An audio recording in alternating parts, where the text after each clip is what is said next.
So today's tip helps us with that very first troublesome foot of the backswing, and the famous instructor Harvey Penick would often say that if you can get the first foot of the backswing right and the first foot of the downswing right, you're going to come pretty close to having a good swing, and there's a lot of truth in that. And we see a great many of you really struggle with this initial part of the backswing. So what we've done, one of my more expensive training aids, we've just jammed a T-peg in the end of the grip. And what I'd like you to do is just to take your setup position as you would ordinarily, and we'll notice at start correctly, the T-peg is pointing straight towards you. What I'd like you to do then is nothing more than just swing the club back to where your hands would be over your right foot. Show you from both sides. Hands just go over the right foot. And now you'll notice at this stage, the T-peg is still pointing at me. Hands have hardly moved, but it's amazing how many of you get into this real troublesome sort of rolling, twisting kind of look at this stage in the swing, and I really have only gone from address to hands over the right foot. So let's make sure we get this bit right. So just slowly, hands over your right foot. Let's make sure the T still points towards us. Now, as the hips carry on rotating, my left arm's going to move in, the hands will start to move back up and in. This is where the function of the wrist kicks in.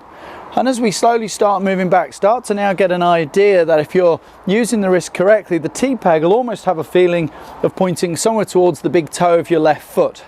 So it's going to be more of a 1 and then a 2 type of a motion. You can see now where the T would be pointing towards the big toe of that left foot of mine. And if I just carried on to where my left arm now is level with the ground, you'll see how the shaft of the club is sitting. So as it's pointing somewhere between ball line and toe line, it won't still be pointing on your toe line at this stage, but pointing somewhere between ball line and toe line. So from this front view, hands over the right foot, T pointing at you. Then we start just cocking the wrist. We begin to feel that the T-peg points towards the big toe of my left foot. And then as the turn kicks in and I'm at left arm level with the ground, the T now will point midway between ball line and toe line. Here's what it doesn't do.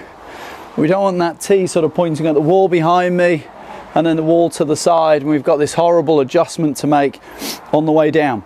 So it's a 1 pointing at me.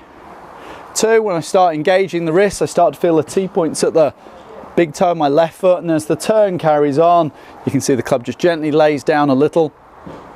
And you can use this reference of where the T points somewhere between the ball line and the toe line. So we're going to go with what Harvey said here, and if we can get this first foot correct, we've got a really good chance to start making some better swings.